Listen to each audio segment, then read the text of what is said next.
All right, so today, joined by golf journalist and host of Beyond the Clubhouse Podcast, Garrett Johnston. Garrett, appreciate you doing this, and we finally got to connect, so I'm excited to talk to you. For sure. Yeah, it should be fun. It's always a good time of year. I like May with golf. A lot of big events happening, and then also ahead on the schedule too. So Yeah. So fourth, we're talking specifically today about PGA Championship at Valhalla Golf Club in Kentucky. Fourth time it's been there. I'm gonna look 96, 2000, 2014. Been a lot of drama there in the past. Do you foresee some drama this week? Maybe a close tournament. What are your kind of general thoughts on this tournament this week? hmm. It's interesting that you say drama because it gets me thinking about what could players do at Valhalla that will either help them there at that tournament or help spin things forward for the next major or even the next PGA. And the reason why I say that is I spoke with Jason Day, who was, when we look at Wikipedia, we look at who finished top 10, who finished top 20 10 years ago. What, you know what I mean? It's so easy to think about that. And we remember, of course, Phil Mickelson was there, second place along with Ricky Fowler, right near the top, and then of course Rory won. But Jason Day played with Rory McIlroy in that final Saturday group, and he brings that up as a point of pride for him because as a player, he says anytime you can get into a final group, a final pairing on a weekend in a major is a big deal, and especially at that point in his career, right, being later 20s. He was kind of in a prime window, and he would go on and he'd win the PGA the next year. And he told me that there are some things he learned watching Rory playing on that Saturday.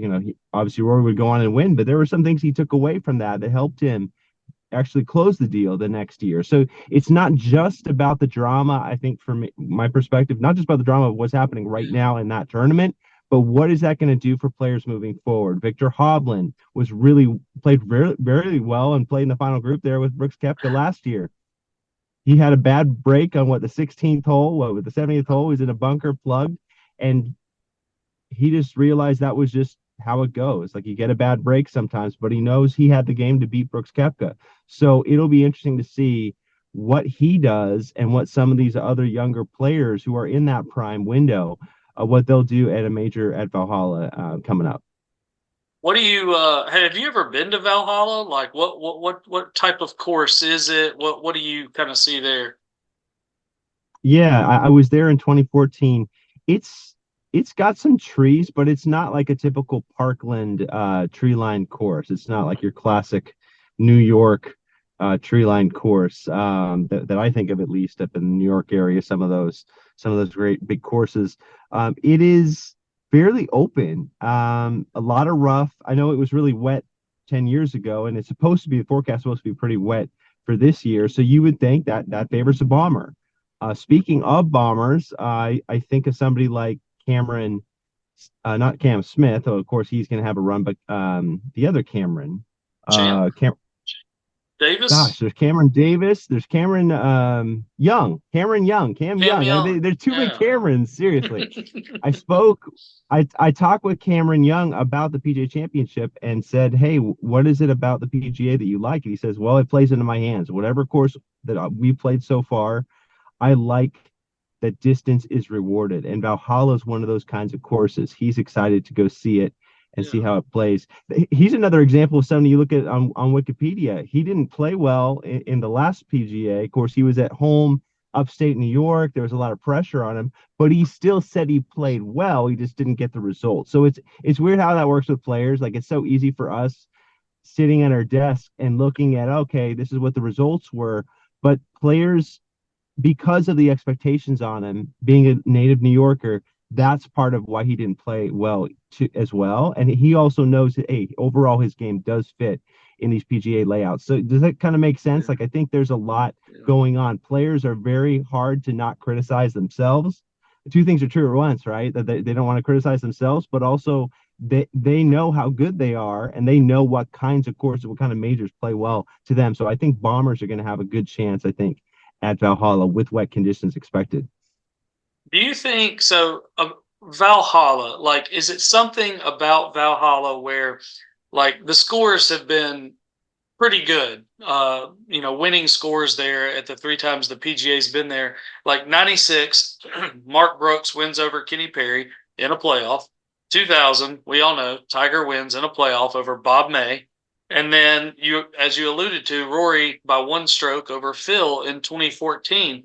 Is it just coincidence that all of these were as literally as close as they could be, or is it something about Valhalla that everybody's kind of playing at their top level that keeps this thing just ultra competitive?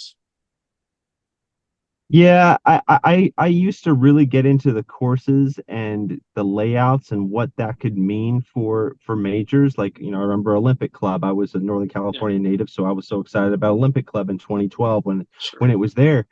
And honestly, some of these guys, I was expecting to hear answers from Zach Johnson or Jason Day, guys I spoke with, like, hey, yeah, we're gonna go scout out the course. We're gonna do this in the months leading up. No, no, it's like they get there on Monday. I mean, these guys have private jets. They can check out these courses anytime they want. And I know that you have some exceptions, like JT and Tiger. They went out and did a scouting trip. Yeah, You're gonna get that sometimes, but for the most part, most of these players, they're gonna check out these courses for the first time when they get there Sunday or Monday, and that's just is what it is. And there's not too yeah, much to put into the course itself.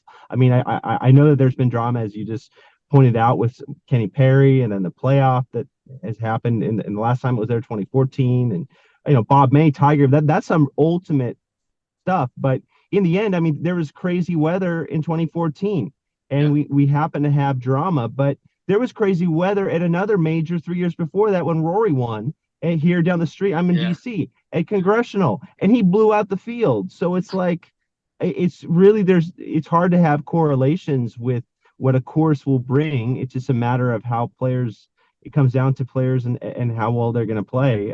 But I think there's so much good talent right now. Brooks playing well, defending champion of this yeah, tournament. And I think there's just a lot of guys playing well that'll make it exciting.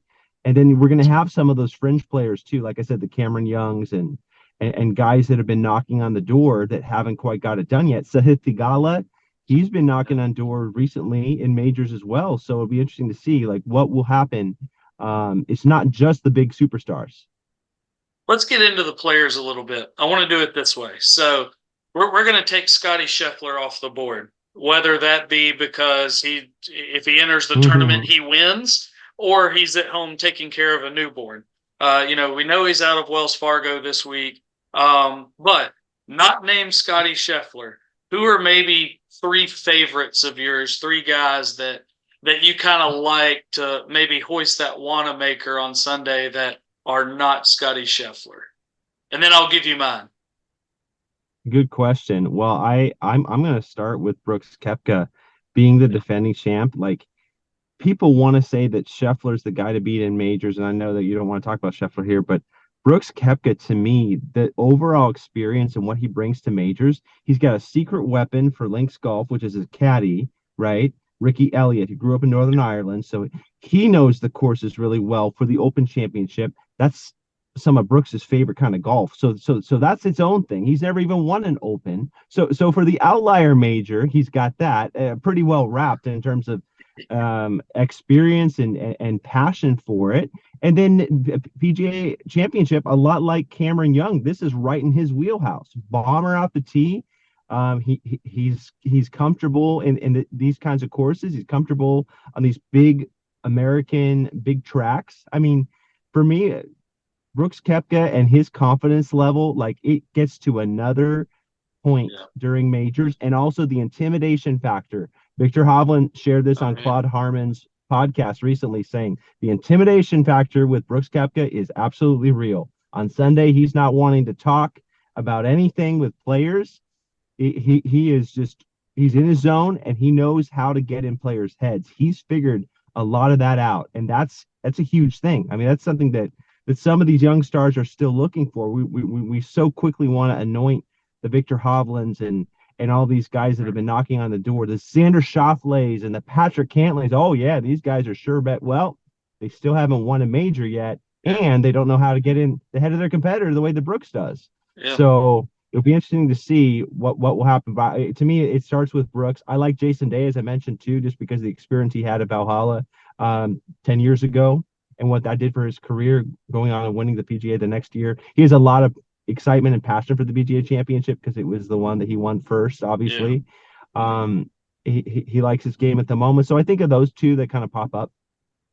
Okay. Yeah, I And then definitely I'm sorry, you no said third. three. You said three. So yeah, Yeah, I'll throw me throw one Cameron more. Young in just because I've been Cameron. talking with Cameron Young recently, I'm gonna go with him because he likes the setups of PGA championships. So Okay.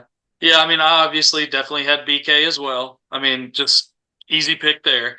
My other two, you mentioned one of them a second ago, Xander Schauffele. I mean, 7 top 10s in 11 events so far this year. I mean, this is nothing really new for him to play that well, but it's kind of that eventually he's got to break through, right? And I mean, right.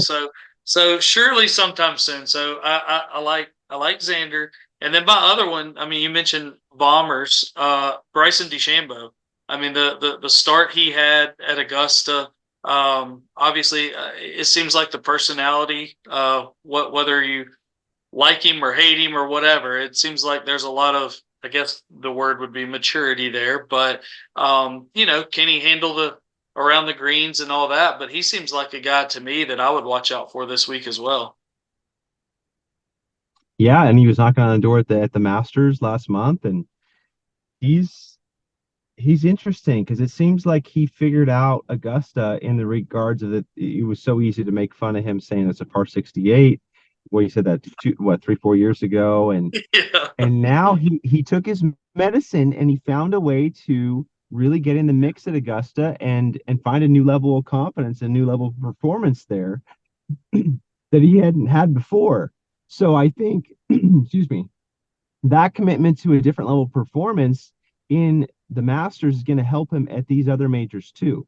You know what I mean? Like PGA Championship. I mean, that's to me with weather coming in, it's going to be soft. That's right up Bryson's wheelhouse. I mean, this Yeah. guy, and he's shown his putting touch has been good. Gary Woodland played with him at the Masters, said his putting speed was just awesome, off the charts. He looked comfortable around the greens. His iron game was good. He said there was one hole where him and his caddy, Greg Bodine, were like, 350 to carry that bunker. We got wind behind us. I don't know. Driver might be too much here. Like, I don't know if they said that just to get in people's heads or what, but still, if Gary Woodland, who's a bomber himself, was impressed with the numbers and the distance that Bryson's putting up there at the Masters when they played together, you know that Bryson's doing the right things right now. So let's go the opposite direction now. Three guys that you might just this particular week. Three guys you might fade. Three guys you might stay away from. They might be surprises that Boy, you fade away from. gosh, I should have put a list right in front of me here. Hmm. You want me to bat leadoff? Yeah, why don't you bat lead up on that one?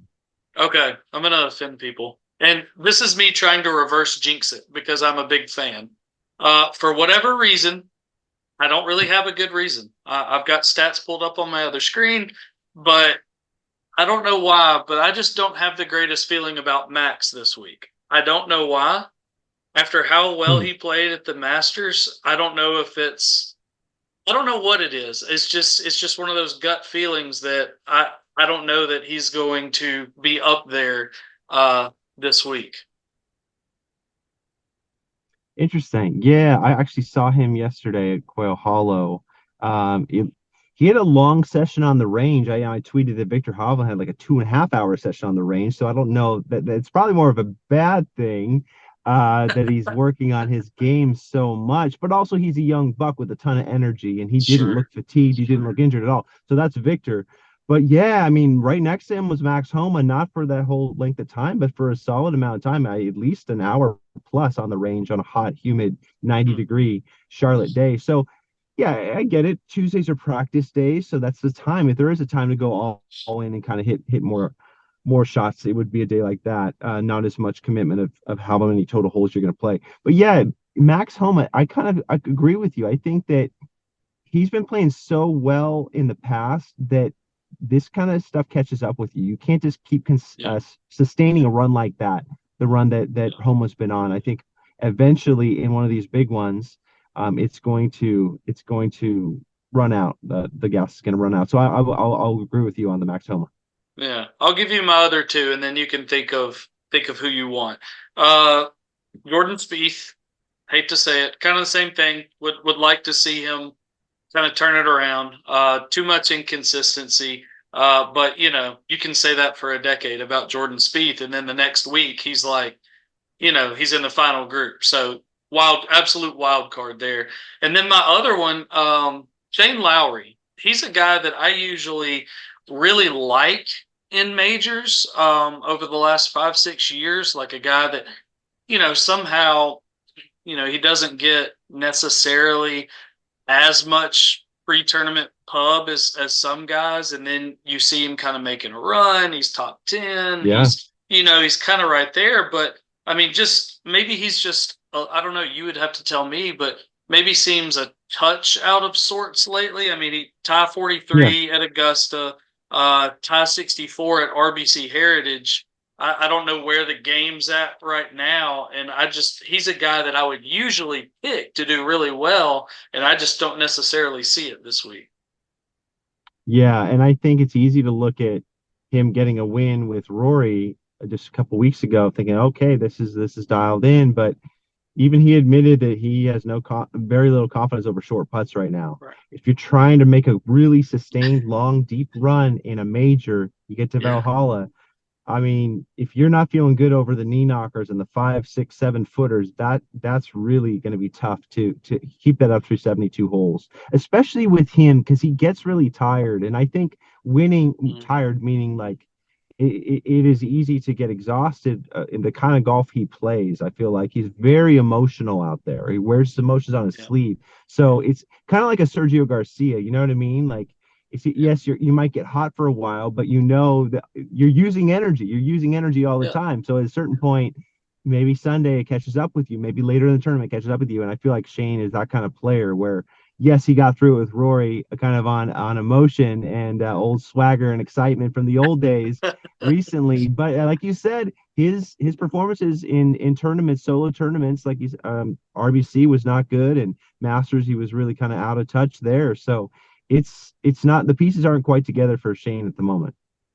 So you don't have to give me three since you're not looking at it, but is there anybody that maybe comes to mind for you that you're like, ugh, I just don't know about this week at Valhalla? Hmm.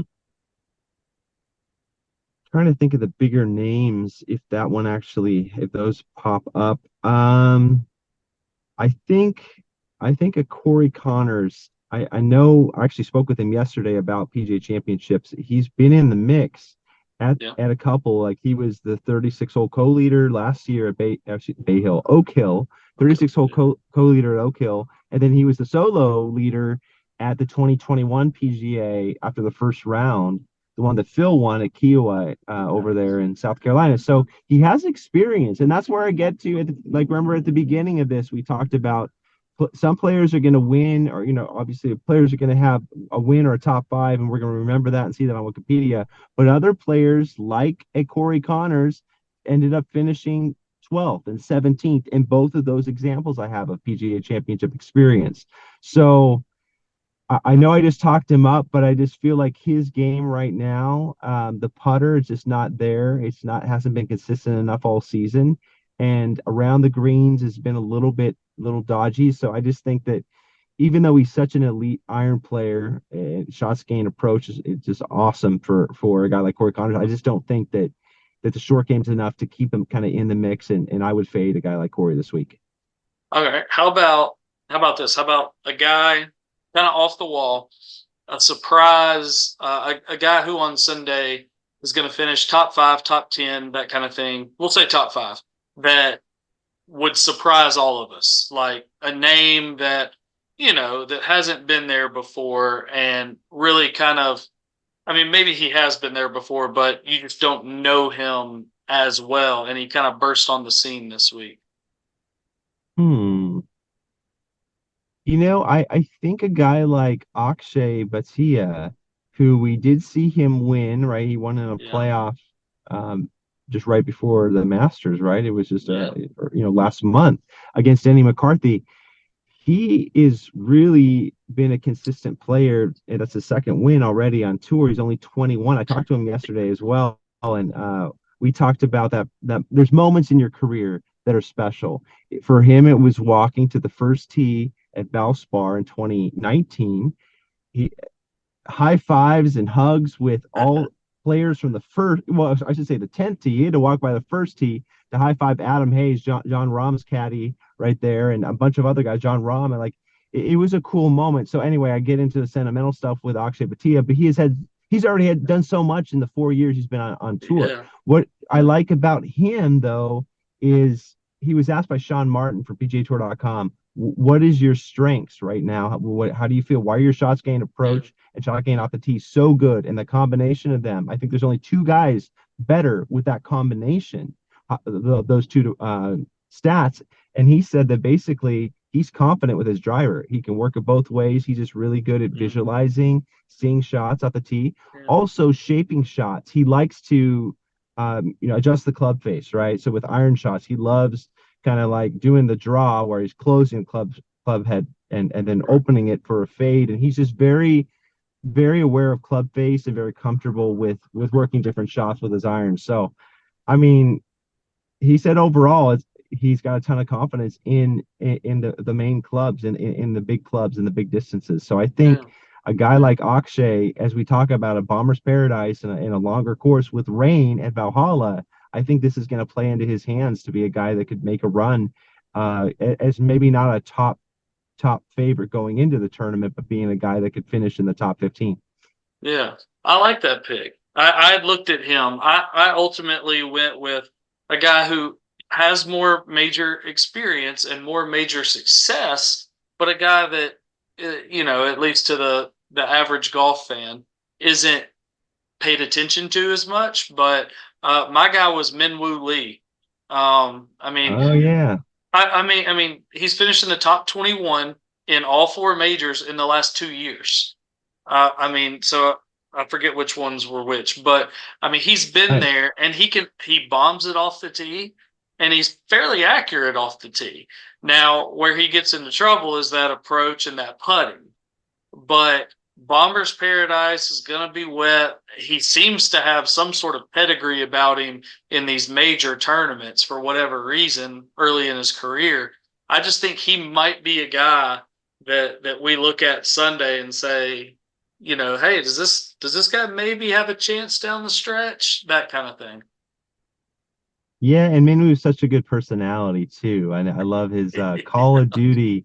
He had that on his caddy's bib, the back of his caddy's bib last week, like Call of Duty buddies or something. Like that's his way of getting good mental health is to play Call of Duty. I mean, he just loves it. Like that's something he's been passionate about for many years. And there's just a lot of fun side to his personality. I like, man, there's just so much that he does. I mean, he's got a sister, Minji Lee, who won a U.S. Open, and he said they're very different. Their personalities are just totally polar opposites, but of course that happens with a lot of siblings. But no, I mean, I love Minwoo Lee. I think that he's really good for the game. It's important to have an Australian who's right there. Kind of, there's a picture of what Adam Scott and himself and Jason Day and Cam Smith. Oh, by the way, Smitty there at the Masters, back last month at Augusta, and it was just cool to see that. But it seems like the guys really like him. Adam Scott mentioned on a podcast recently that he just loves his swing. He loves Minwoo and his overall balance, and he just seems to have a good foundation. So I think it'll be good he's good for the game. He's good for the tour to have a guy like that. When we're losing internationals left and right to live, right? South Africans, like everybody goes over, and a lot of Aussies have gone over. But we meaning the PGA Tour. It's just good to have another one that's very likable and relatable. Yeah. Well, we'll end with this. I know you got to run, but you've mentioned like a lot of kind of personal details about guys you're talking to all the time. All time, who's the best interview on tour for you? Really good question. Hmm. Let me think on that. I really like Ricky Fowler. He's good about this kind of understanding what you need. I'll go Ricky Fowler. For example, yesterday I talked with him about, his daughter. Of course, you got to talk about people's passions. I think in any interview, it's always good to touch on their passion. His face always lights up when he talks about Maya, his daughter. But then as soon as I motioned towards the camera and said, "Hey, now tell our audience, I know you're a good driver of the ball, you do things with driving, but tell our audience about good driving and what we can do as well as things that you Yeah. do." And he took that invitation as a way to be more demonstrative and be more fun loving, and kind of like he started motion towards the camera as well. So I love when these guys play along and they kind of pick up on the Yeah. little cues that you're asking. Like you introduce, hey, let's talk to this audience for a second. And he's like, yeah, I got you, I'll do it. This is great. And I think for a guy like Ricky, like he gets asked all the time for interviews and for time, Yeah. and he's very good. I've seen him, gosh, at PGA Tour events, and for the last 13, 14 years, I've seen him grant time with all kinds of riders, like just at a number of different tournaments. Like I don't know, like he's the superstar that has a hard time saying no, and he's just so likable, and Yeah. and he finds ways to help out writers and reporters. He just finds ways to make time for them, and to really make their job easier. I will just add a real quick thing though. Rory McIlroy, I like Rory because when you ask him specifically for an interview, if he says yes, unlike some of his peers, he will think through his day and be like, you know what? Okay, so it's 8 a.m. right now. How about 2 p.m.? Because that way I've already played my 18 holes. I've already had lunch. And he will actually plan it out and kind of give you a little target time to go for, versus like, okay, well, let's maybe do it later. And then everyone's like, wait, what, Yeah. maybe, wait, what? So for the most part, like he's pretty good about giving a target time. And if he doesn't give a target time, then I end up going and saying, okay, well, we'll catch you later. And sometimes I'm not the best steward of my own time, and sometimes I miss Rory like I did yesterday. So it really depends on the kind of day you're having. But no, Ricky and Rory are two of the absolute best for sure. Yeah, yeah, I would imagine that all these years of Ricky doing these commercials and stuff, he's got to be an old pro at the camera and just knowing how to be like that. And Rory has always come across as just a very, not the last couple years, notwithstanding there, he just comes across as one of the more thoughtful guys to me. Like seems really calculated and really thinks through his answer and doesn't just throw something out there. Yeah, I said that in an article a couple years ago. I said that there's a lot of cliches. It's easy to do cliches Yeah. in professional sports, especially from the superstars. Just throw out little one-liners, little cliche thoughts. But McElroy, no, he doesn't do cliches. It's just not in No. his DNA. Even when he's talking about tricky subjects like tour leadership and the board and live, and I mean he just seems to be a pretty open book kind of guy. So that's always refreshing. I think it's like a breath of fresh air every time we Yeah. hear from him, whether it's a presser or we see him in an interview. So Yeah. Well, Garrett, I certainly appreciate you doing this and previewing the PGA a bit with me. Can follow Garrett Johnston Garrett on Twitter or X. Subscribe to the Beyond the Clubhouse podcast. I subscribe to it. It is awesome. I love it. So wherever you watch, listen to podcasts and all those things. So I appreciate your time, and hopefully we get another classic at Valhalla. for sure, man. Great to talk with you. Thanks for your time, Gary. Thank you.